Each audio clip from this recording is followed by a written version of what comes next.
In the beginning was the Logos, the Big Bang, the primordial Om. Big Bang theory says that the physical universe spiraled out of an unimaginably hot and dense single point, called a singularity, billions of times smaller than the head of a pin.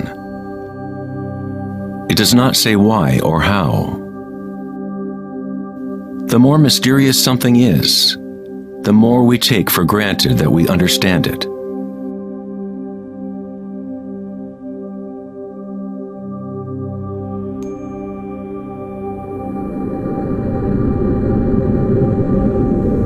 It was thought that eventually gravity would either slow the expansion or contract the universe in a big crunch. However, images from the Hubble Space Telescope show that the universe's expansion seems to be actually accelerating, expanding faster and faster as it grows out of the Big Bang. Somehow, there is more mass in the universe than physics predicted. To account for the missing mass, physicists now say that the universe consists of only 4% atomic matter, or what we consider normal matter. 23% of the universe is dark matter, and 73% is dark energy, what we previously thought of as empty space. It is like an invisible nervous system that runs throughout the universe, connecting all things.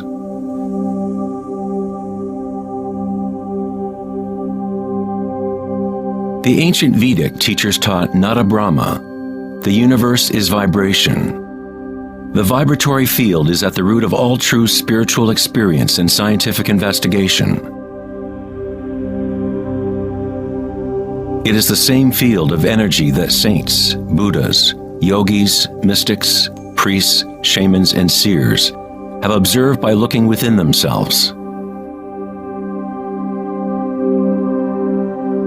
It has been called Akasha, the primordial Om, Indra's net of jewels, the music of the spheres, and 1,000 other names throughout history.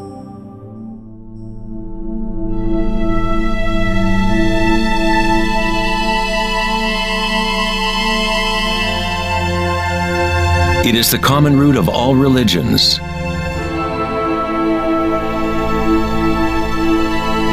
And the link between our inner worlds and our outer worlds.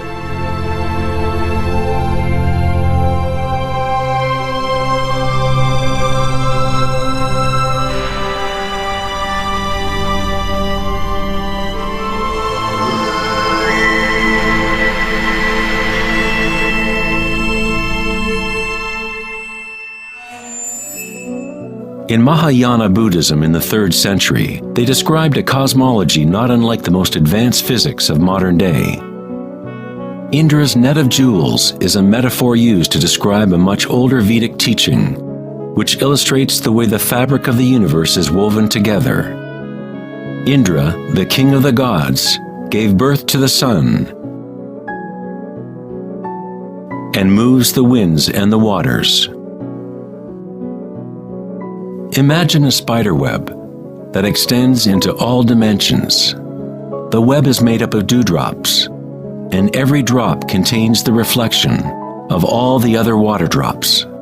And in each reflected dewdrop, you will find the reflections of all the other droplets. The entire web in that reflection, and so on to infinity. Indra's web could be described as a holographic universe, where even the smallest stream of light contains the complete pattern of the whole.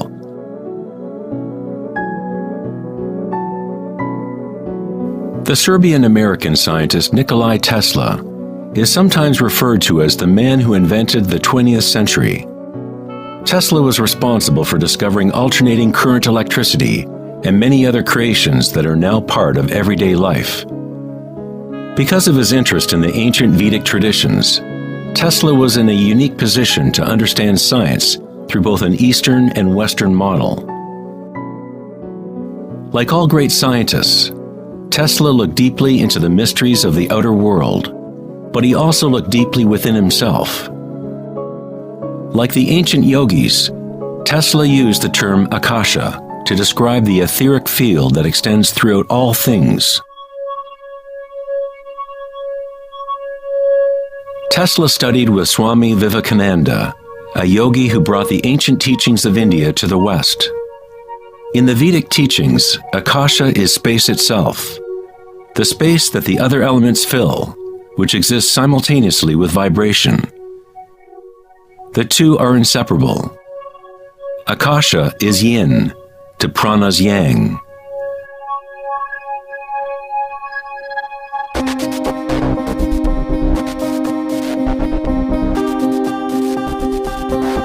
A modern concept that can help us to conceptualize Akasha, or the primary substance, is the idea of fractals. It wasn't until the 1980s that advances in computers allowed us to actually visualize and reproduce mathematically the patterns in nature. The term fractal was coined in 1980 by mathematician Benoit Mandelbrot, who studied certain simple mathematical equations that, when they are repeated, produce an unending array of changing mathematical or geometrical forms within a limited framework. They are limited, but at the same time, infinite. A fractal is a rough geometric shape that can be split into parts, each of which is at least approximately a reduced-size copy of the whole pattern, a property called self-similarity. Mandelbrot's fractals have been called the thumbprint of God. Om Shrim Hrim Klim Lam Gam Ganapatiye Varavarada Saravajanam Eva Shavaya Swaha. You are seeing artwork generated by nature itself. If you turn the Mandelbrot figure a certain way, it looks sort of like a Hindu deity or Buddha.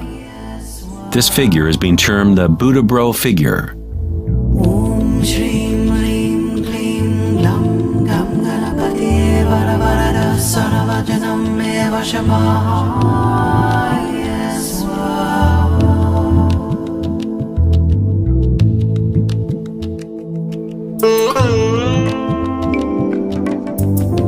If you look at some forms of ancient art and architecture, you will see that humans have long associated beauty and the sacred with fractal patterns.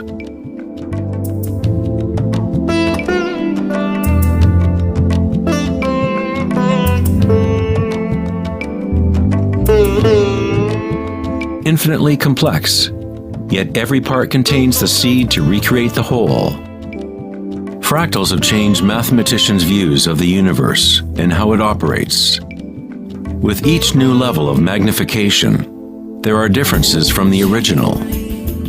Constant change and transformation occurs as we traverse from one level of fractal detail to another. This transformation is the cosmic spiral, the embedded intelligence of the matrix of time-space.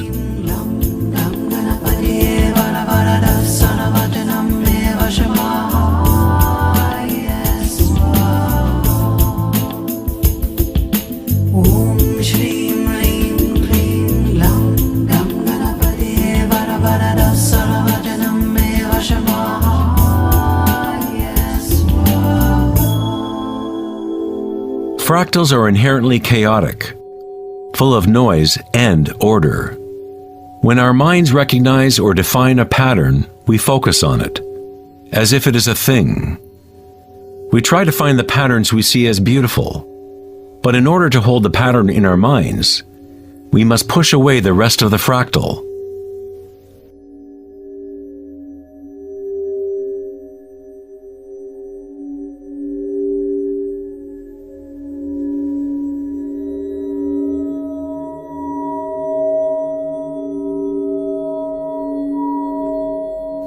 To comprehend a fractal with the senses is to limit its movement. All energy in the universe is neutral, timeless, dimensionless. Our own creativity and capacity for pattern recognition is the link between the microcosm and macrocosm, the timeless world of waves, and the solid world of things. Observation is an act of creation through limitations inherent in thinking. We are creating the illusion of solidity, of things by labeling, by naming. The philosopher Kierkegaard said, "If you name me, you negate me." By giving me a name, a label, you negate all of the other things I could possibly be. You lock the particle into being a thing by pinning it down, naming it. But at the same time, you are creating it, defining it to exist. Creativity is our highest nature. With the creation of things comes time, which is what creates the illusion of solidity.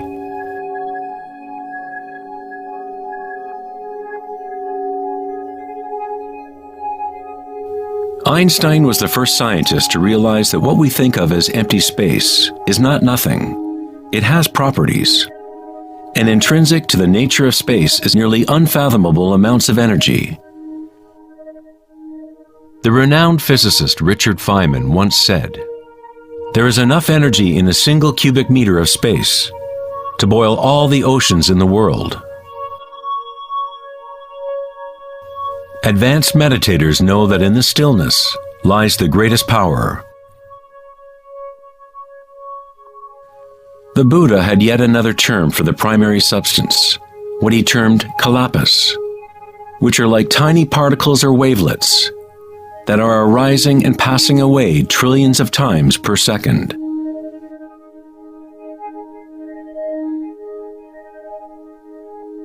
Reality is, in this sense, like a series of frames in a holographic film camera, moving quickly so as to create the illusion of continuity. When consciousness becomes perfectly still, the illusion is understood, because it is consciousness itself that drives the illusion.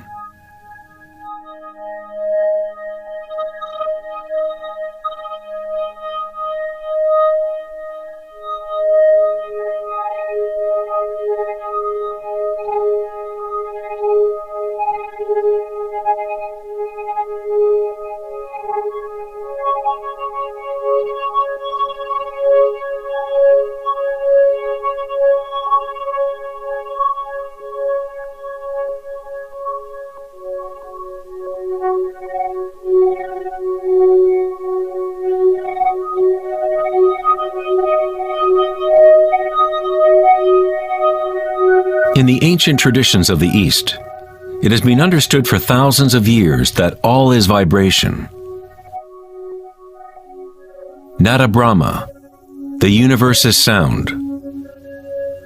The word nada means sound or vibration, and Brahma is the name for God. Brahma simultaneously is the universe and is the creator. The artist and the art are inseparable. In the Upanishads, one of the oldest human records from ancient India, it is said, Brahma the creator, sitting on a lotus, opens his eyes, and a world comes into being.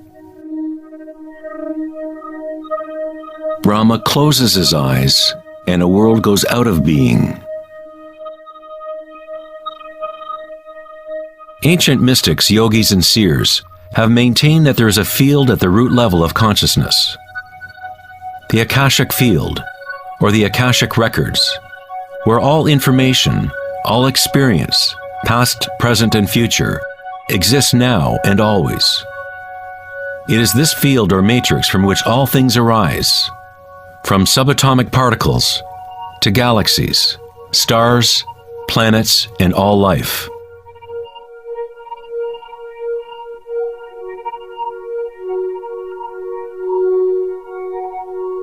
You never see anything in its totality, because it is made up of layer upon layer of vibration, and it is constantly changing, exchanging information with Akasha. A tree is drinking in the sun,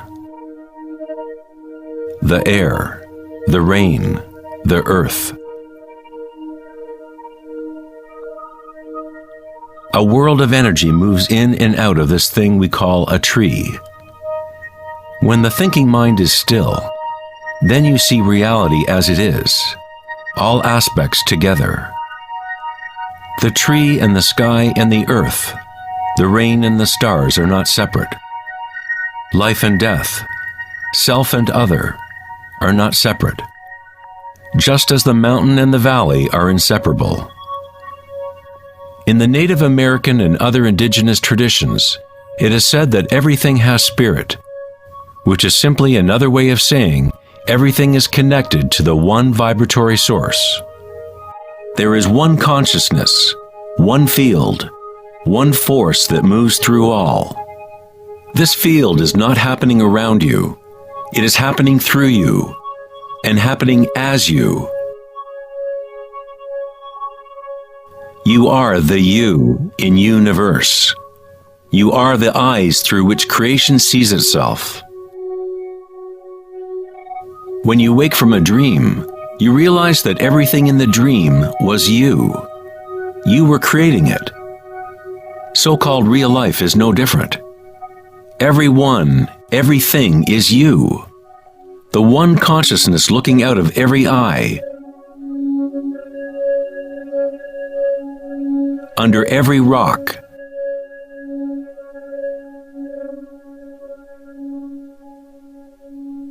Within every particle.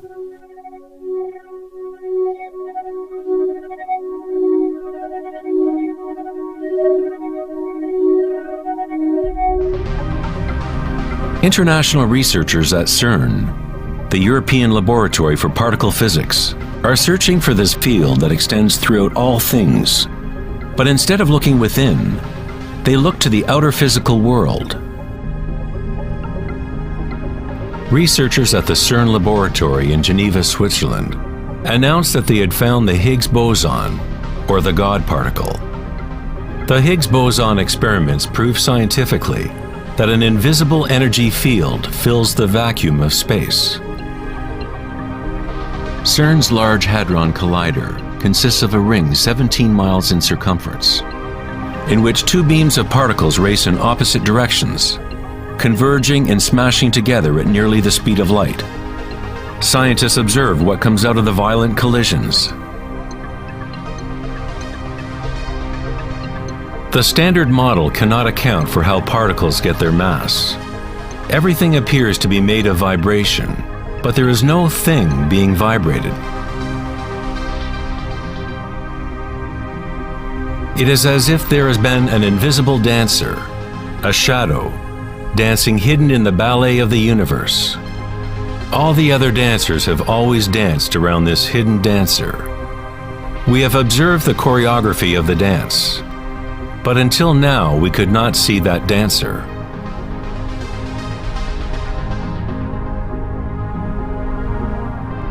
The so-called God particle, the properties of the base material of universe, the heart of all matter which would account for the unexplained mass and energy that drives the universe's expansion. But far from explaining the nature of the universe, the discovery of the Higgs boson simply presents an even greater mystery, revealing a universe that is more mysterious than we ever imagined. Science is approaching the threshold between consciousness and matter. The eye with which we look at the primordial field and the eye with which the field looks at us are one and the same.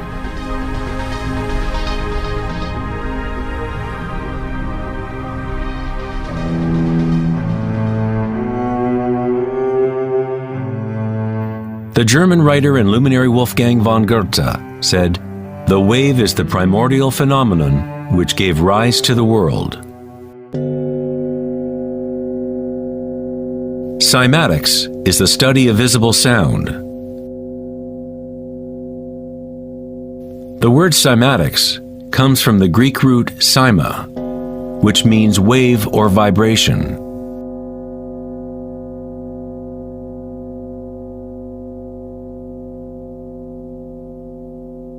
One of the first Western scientists to seriously study wave phenomena was Ernst Chladni, a German musician and physicist who lived in the 18th century. Chladni discovered that when he spread sand on metal plates and then vibrated the plates with a violin bow, the sand arranged itself into patterns. Different geometrical forms appeared depending on the vibration produced.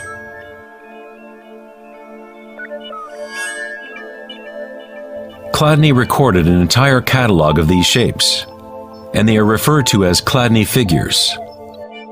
Many of these patterns can be found throughout the natural world, such as the markings of the tortoise or the spot patterns of a leopard.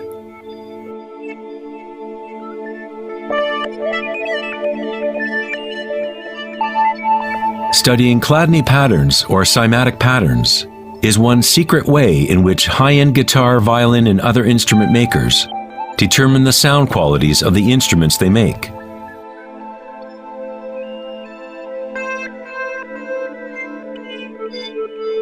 Hans Jenny expanded on Chladni's work in the 1960s. Using various fluids and electronic amplification to generate sound frequencies, and coined the term cymatics. If you run simple sine waves through a dish of water, you can see patterns in the water. Depending on the frequency of the wave, different ripple patterns will appear. The higher the frequency, the more complex the pattern. These forms are repeatable, not random.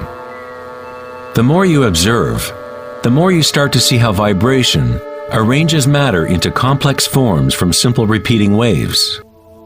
This water vibration has a pattern similar to a sunflower.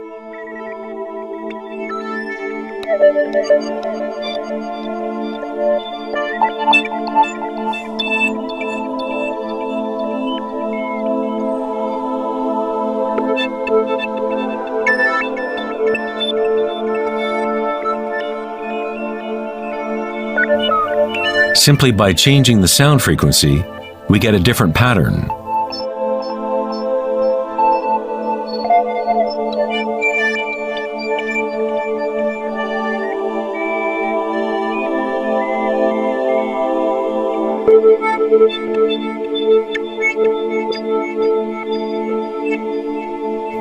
Water is a very mysterious substance. It is highly impressionable. That is, it can receive and hold on to vibration. Because of its high resonance capacity and sensitivity, and an inner readiness to resonate, the water responds instantaneously to all types of sonic waves. Vibrating water and earth make up the majority of mass in plants and animals. It is easy to observe how simple vibrations in water can create recognizable natural patterns. But as we add solids and increase the amplitude, things get even more interesting. Adding cornstarch to water, we get more complex phenomena.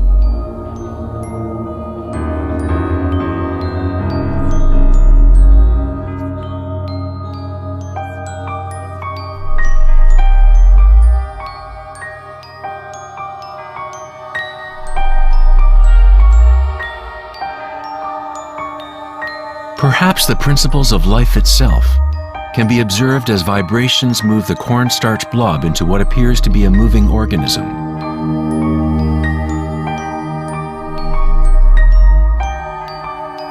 The animating principle of the universe is described in every major religion, using words that reflect the understanding of that time in history.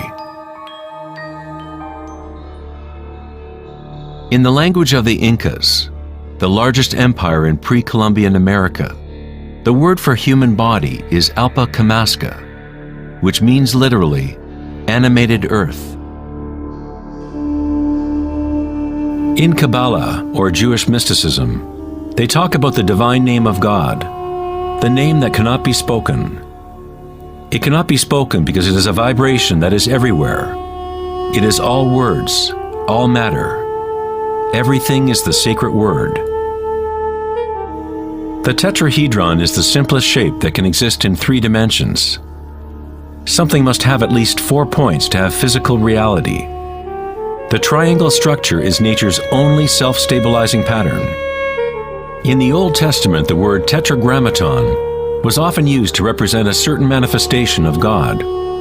It was used when talking about the Word of God, or the special name of God, Logos or primordial Word.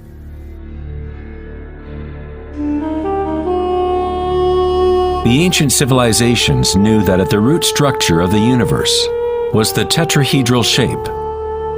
Out of this shape, nature exhibits a fundamental drive toward equilibrium, Shiva, while it also has a fundamental drive towards change, Shakti.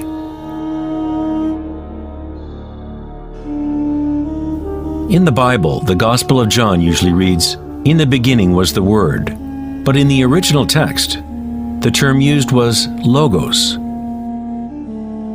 The Greek philosopher Heraclitus, who lived around 500 years before Christ, referred to the logos as something fundamentally unknowable, the origin of all repetition, pattern, and form.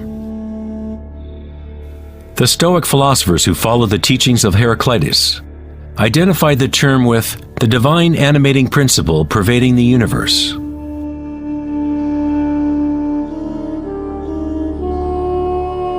In Sufism, the Logos is everywhere and in all things. It is that out of which the unmanifest becomes manifest.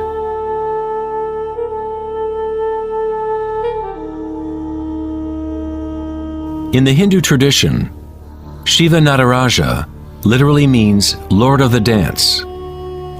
The whole cosmos dances to Shiva's drum. All is imbued or ensouled with the pulsation. Only as long as Shiva is dancing can the world continue to evolve and change. Otherwise, it collapses back into nothingness. While Shiva is representative of our witnessing consciousness, Shakti is the substance or stuff of the world. While Shiva lies in meditation, Shakti tries to move him, to bring him into the dance. Like yin and yang, the dancer and the dance exist as one. Logos also means unconcealed truth. He who knows the Logos knows the truth. Many layers of concealment exist in the human world, as Akasha has been swirled into complex structures, concealing the source from itself. Like a divine game of hide and seek, we have been hiding for thousands of years, eventually forgetting about the game completely. We somehow forgot that there was anything to find. In Buddhism, one is taught to directly perceive the Logos, the field of change, or impermanence within oneself through meditation. When you observe your inner world, you observe subtler and subtler sensations and energies as the mind becomes more concentrated and focused.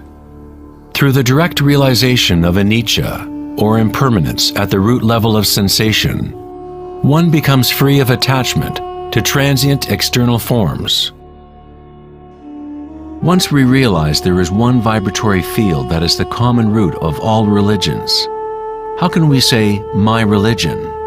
Or this is my primordial Om, my quantum field?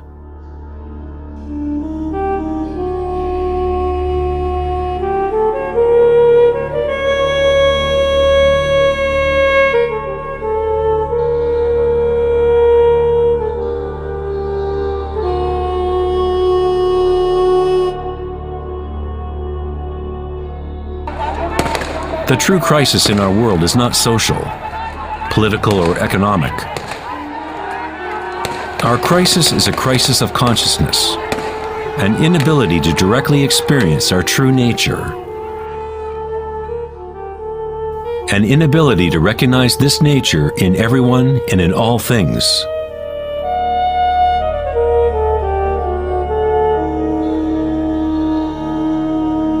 In the Buddhist tradition, the Bodhisattva is a person with an awakened Buddha nature. A Bodhisattva vows to help to awaken every being in the universe, realizing that there is only one consciousness. To awaken one's true self, one must awaken all beings.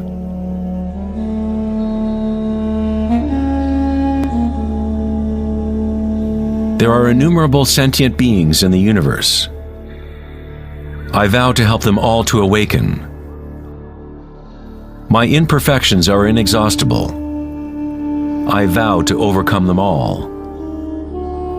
The Dharma is unknowable. I vow to know it.